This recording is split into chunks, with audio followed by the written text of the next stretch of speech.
Should you summon? How the heck are you guys? I am Fastidious. Welcome to this week's edition of Should You Summon? We are talking in this first episode, there'll be another episode tomorrow, about the special ancient summoning for Gon and Sargok. This one, we are talking about this very juicy, but very conflicting with maybe your greater priorities banner, Helga, Nyx, and then normally I ignore the epics, but pretty wacky epics because we're getting Hollow, who's super rare and super potent. Mari very good, Livian pretty darn good, but also a free fusion, so just never pull for that. In general, you shouldn't pull for epics. Let's get the Hollow stuff out of the way. If you don't have her and you are like early mid game and you don't have her, this is a good opportunity to go get her, but keep in mind we're very likely getting a 250 limited within the next 2 to 3 weeks. That will be an overarching theme for this episode.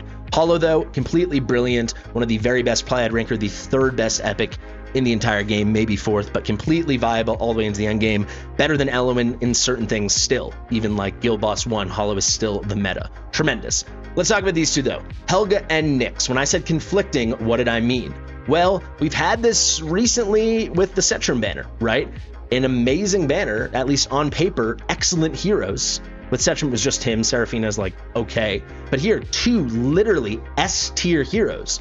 But can you go for it? We know so many crazy heroes are coming soon, and we know there's a 250 limited coming soon. So what I'm going to do is I'm going to break down these heroes, explain why they're so good, why you might be interested. But at the end, I am going to answer for each kind of player, each kind of spender, if I do think you, in fact, should go for it. All things considered. I think a lot of people, as much as you might be tempted, you probably do have to skip it. If that's all you want to know and you don't want to know specifics, there you have it. There are certain kind of players, especially the bigger spenders, that probably should be going for this, at least to some extent. But in general, with what's coming, and we will get deep into that and talk about my predicted upcoming banners, specifically the 250 limiteds, because that's the one where we do have the bird in the hand and you actually know what's coming. It's going to be hard to pull the trigger. Awesome heroes, though. We'll go over the tier ratings. We'll very briefly go through the kits. Let's get into it. Should you summon? There's a lot to discuss. Fastidious. Fastidious. All right, folks, let's kick this off with the juicier of the two heroes, not because she's better. In many aspects of the game, Nyx is better, but there are key aspects where Helga shines immensely, is like triple S for specific content. And the reason I'm saying she's the juicier member of this banner is Helga was supposed to be completely limited. When her shard summoning event showed up, that was the only way to get her, and it said she would not be joining the hero summoning pool. Obviously, they have changed their mind. They also changed their mind with Alistair. We have banner artwork for Crodor, another hero it seems they're changing their mind on. It appears that these limited heroes from shard summoning events and fusions are only limited for a certain period of time, and then eventually they'll be introduced to the normal summoning pool. That's what's going on with Helga. For anyone that missed her shard summoning event or wants awakenings for her and isn't using soul stones, this is your very first opportunity. So I think that's very exciting. Let's get into it, and we will go over awakenings because I think some of the bigger spenders will be curious. Let's go through it very quickly. Fairly simple kit. You have to do a little bit of math for the ultimate, but obviously I will do it for you. Let's kick it off with the stats, then the talent. So her stats, very high attack, just 8 points under 5k for a magic damage dealing fighter. Fighters can have so much attack, going all the way up to 7,900 for Ardia, which is crazy. Very consistently now, we see fighters with over 6,000 base attack. However, all those fighters deal physical damage. When it comes to magic damage, 4,992, this is the highest base attack of any magic DPS fighter in the entire game. That is significant. Another thing we have to talk about, very traditional 2.6 second attack interval as her base, and everything else looking normal. Rage Regen auto is 14. I will say Rage Regen off of her basic attack seems low at only 8. However, if you build and use her right, she's doing multi-hitters all the time on her basics, during her ult, so on and so on. So she generates and cycles Rage extremely quickly. Her ults really clip through, again, especially if you build her correctly. The talent, she gains specialized attack speed. That is it. What is specialized attack speed? I'll read what they say, but then I'll explain what it actually means. Provides a greater reduction in attack interval based on the attack speed attribute. Pretty darn close to how I would explain it. I think to make it even clearer, if it takes this much attack speed normally to lower the attack interval by a certain amount, for someone with specialized attack speed, it takes this much. These numbers, these amounts with my hands are very arbitrary, but basically the amount of attack speed, the amount of that attribute it takes to lower the attack interval for her is far less than would be typical for a hero without specialized attack speed. Because of this, if you build her with a normal fast build, right, like 500 attack speed, so 400 additional attack speed, instead of her being like 1.3 seconds, which would be what is typical, she will be all the way down to like 0.9 or 1.0 seconds. Attack speed affects her more dramatically, and it lowers her attack interval more significantly. Let's go into the basic, actually slightly a confusing basic. So what is the attack range here? If we go to max promo, it's the very standard Arrogance, Absin, Zila 2, who else? Admiral Claw range, the Helga range. So it's a 3x2 and then with an extra 2 dots in front. So there's one here, and then with promotion you get another one. Weird though on the DPS, she deals 60% magic damage to one enemy. This goes up to 80%. However, there's a condition if she is not the one blocking the target. So she's either off to the side, not taking on the target directly, or more realistically, she's behind someone else, a tanker, another fighter that is blocking and engaging with the target. If she's in that situation, not doing it directly, she deals additional damage twice, and it's 20% damage. That 20% damage twice, that's another 40%. When you skill her up, it's 80, so it's 120% damage, which is the typical damage you expect single target on a basic attack. However, the key thing here is she does the one instance of damage, and then if she's not blocking, she does 2 additional instances. So these are 3 instances of damage, 3 attacks. Very good for sticks. We will discuss Helga and sticks quite thoroughly, but then also you go back to this rage regen off the basic attack. Those 3 hits, you're getting 24 rage. So it might seem low, but if you're using her correctly, you're getting 3 clicks of damage, 3 instances of damage, 3 basic attacks. Thus, it's pretty good regeneration. Let's go to the ultimate, the most confusing part of her kit. She rapidly strikes the target with the highest HP in range, dealing 20% damage 4 times. This goes up to 25% damage, and that quadruple hitter occurs every X seconds. So what is X? X is the attack interval times 30%, or the attack interval times 0.3. So let's just imagine it. Let me explain it to you. So let's say you put 450 additional attack speed built on her. You brought her attack speed up to 550, and her attack interval goes down to 1.0 seconds. During the ultimate, her new attack interval is 1.0 seconds times 0.3, 30% of 1.0. So now she's actually attacking with an attack interval of 0.3 seconds, 0.3 of a second. So completely rapid, and every time she does her attack, it is a quadruple hitter, dealing 25% damage. You can see the skill cost on this is 1,000 when you fully max skill her, and the duration goes up to 10 seconds. It is very key, especially if you're going to use her for something like Guild Boss 2, that at the bare minimum, you have this level 3, and you get the additional 3-second duration. For peace of mind, eventually you'll probably want this level 5, but she is fully functional when you want to use her as a stunner. We'll go over that in literally 1 moment. It is essential to get that level 3 additional seconds on the ult. Let's talk about those stuns now. She's got a passive Quill Storm. During her ultimate, every 8 times, every 8 instances of damage dealt to the same target, she inflicts stun and 100% damage. The 100% damage goes up to 120%. It's something. It's not so significant, but it is something. The key thing to talk about is her ultimate lasts 10 seconds. If you've got it down to a 0.3 second attack interval with the specialized attack speed and then this whole X situation going on here, she's doing quadruple hitters every 0.3 seconds over 10 seconds. That is an immense number of hits. She's actually going to be dealing 8 instances of damage every 0.6 of a second, so she gets stuns out at a ridiculous clip. With a good build, you can absolutely get her to deal 10 stuns on Semra on GB2 during her ultimate. So 10 stuns, you're going to get 10 of those negative attack stacks on the boss. That is more than enough. She is an absolute queen for crowd controlling that first phase of Guild Boss 2 in Titanic Ruins when he's got the Death Saw hand. The final passive, again, very simple. When there is an ally within 1 tile ahead, it increases crit damage equal to 10% of that ally's crit damage. With skill ups, it goes up to 15%. So let's keep this very simple. If the ally in front of her, directly in front of her, it's not to the side, it has to be 1 tile ahead. If they have 300% crit damage, she gets an increase of 45% crit damage. So it's 0.15 times whatever that crit damage is, just gets added onto her. This is something I see people missing when they do their deployments in Semra.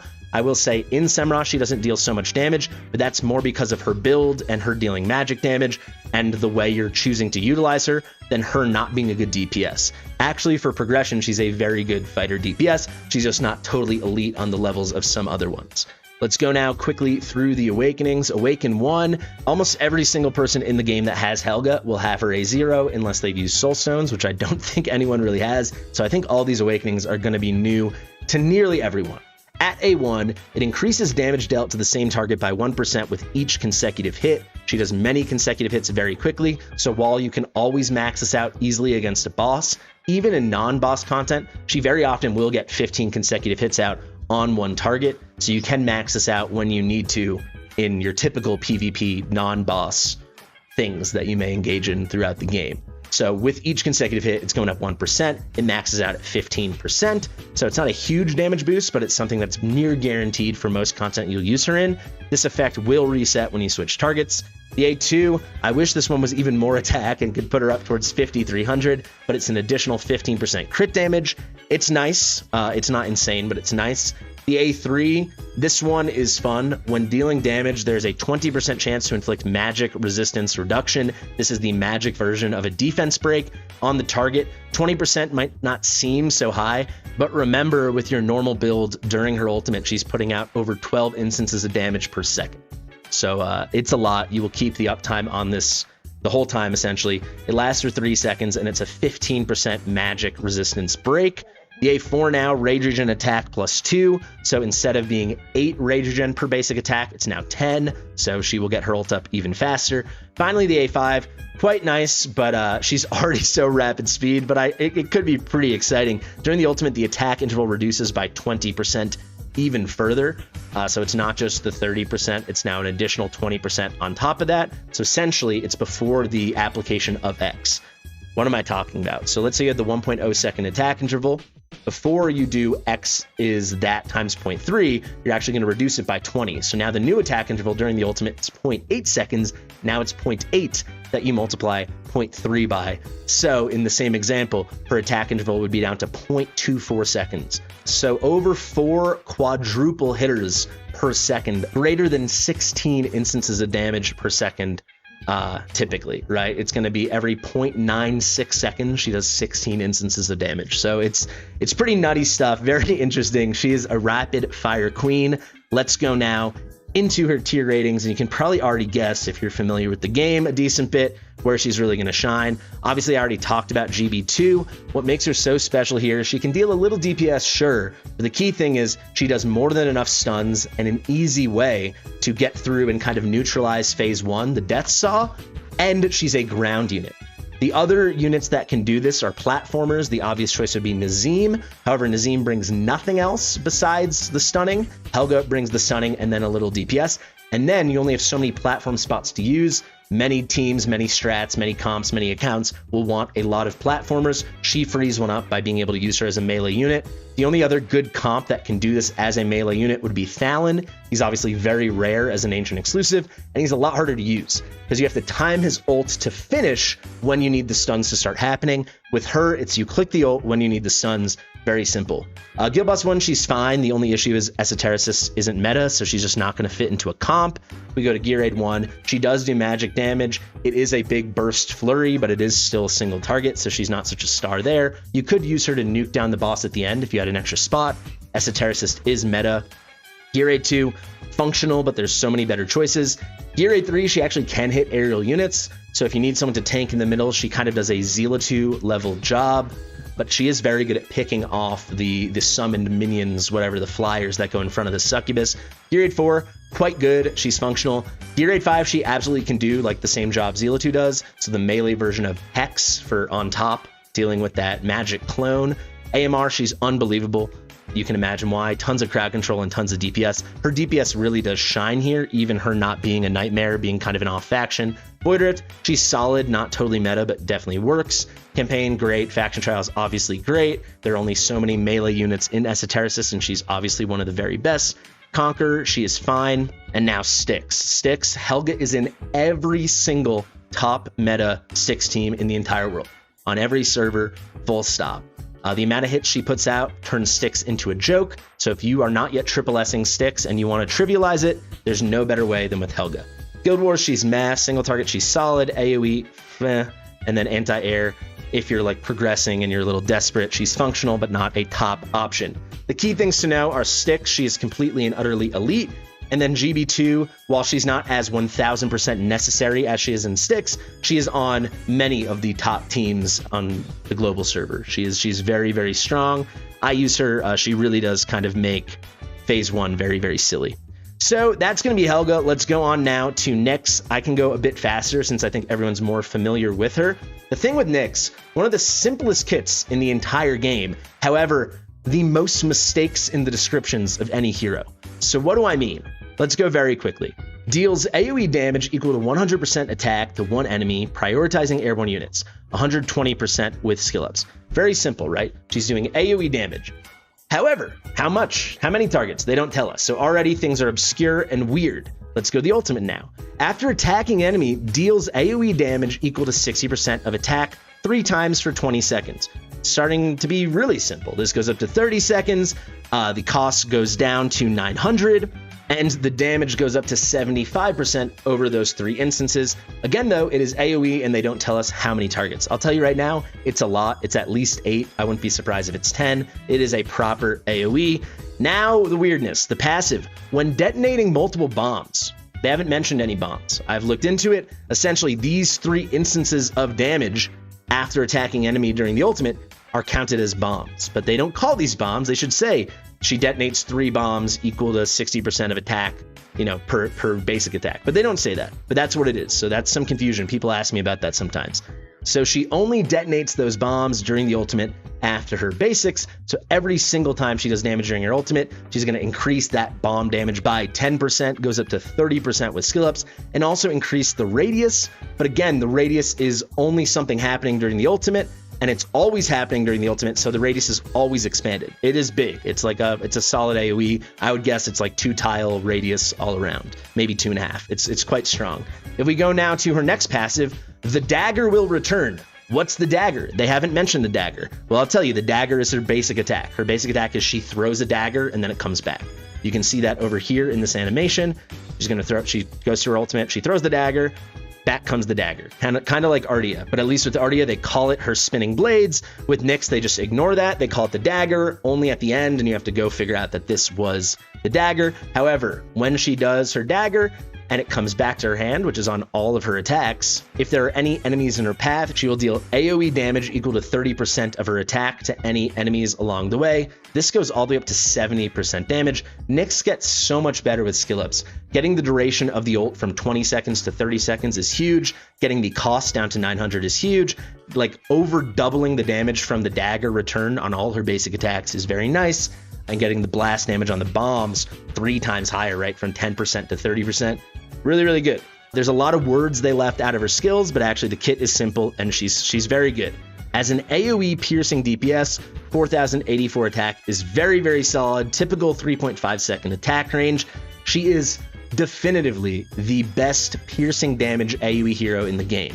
Full AoE. We've got Hotsit, who has like a nice AoE burst on her ultimate. She's got kind of jump multi-target attacks and then single target. She's obviously phenomenal too, but for just pure AoE, it's Nyx, baby. She's as good as it gets. Her awakenings are quite good. The coolest part of her awakenings is her best awakening is her A1.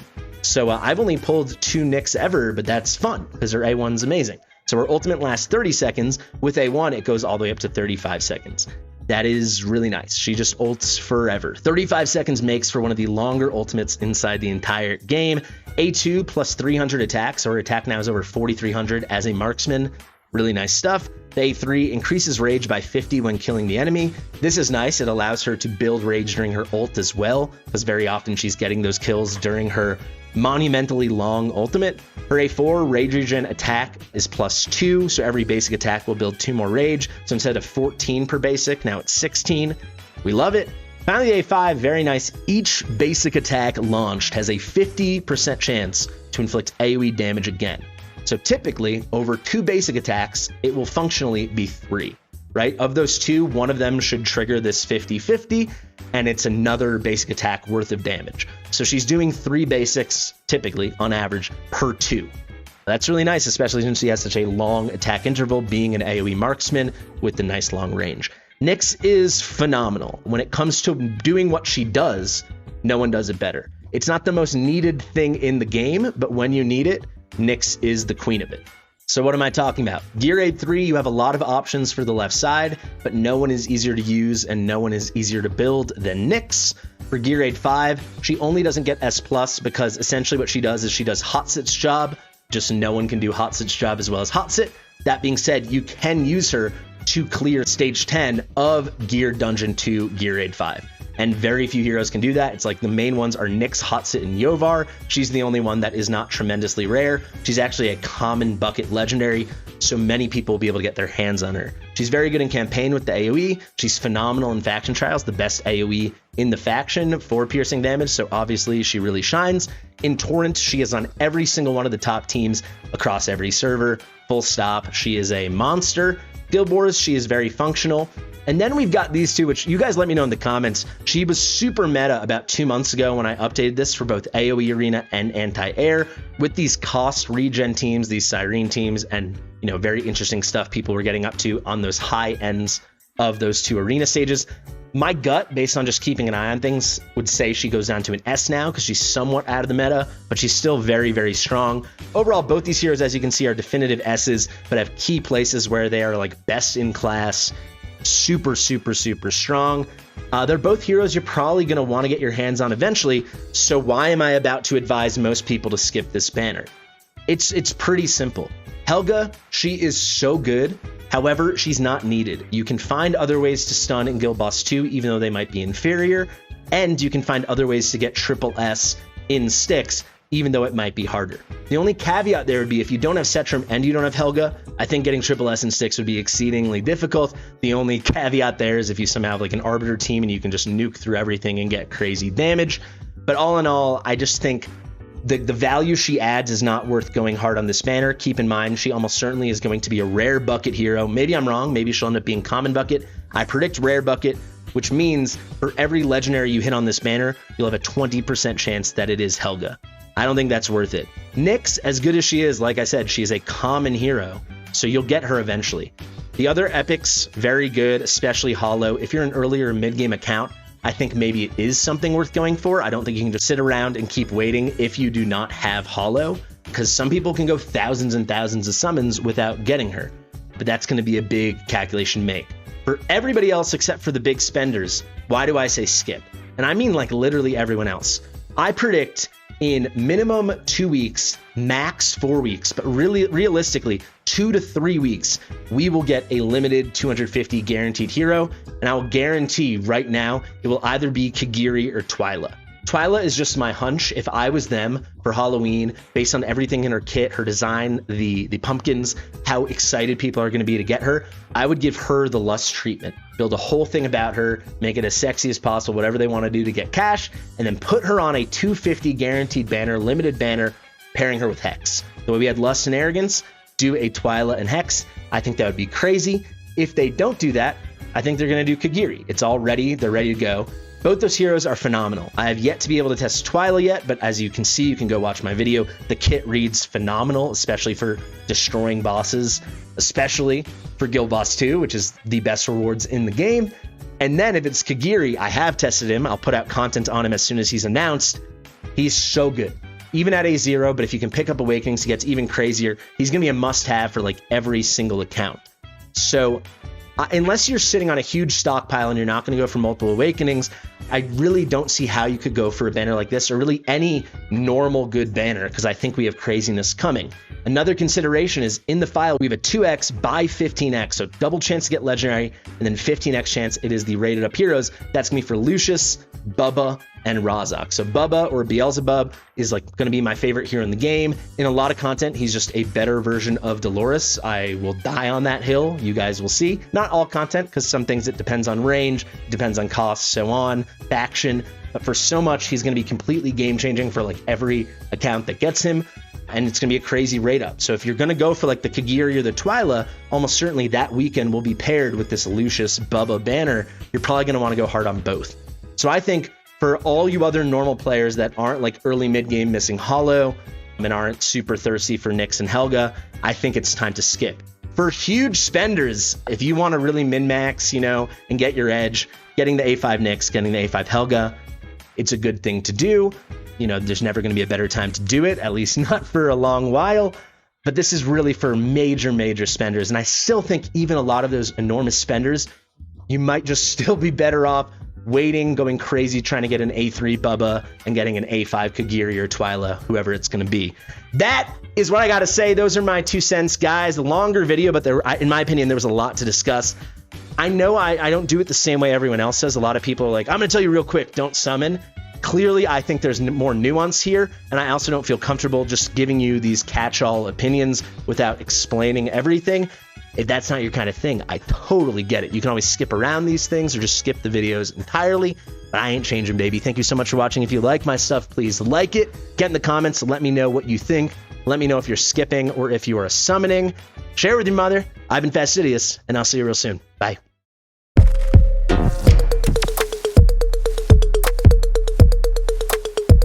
Fastidious.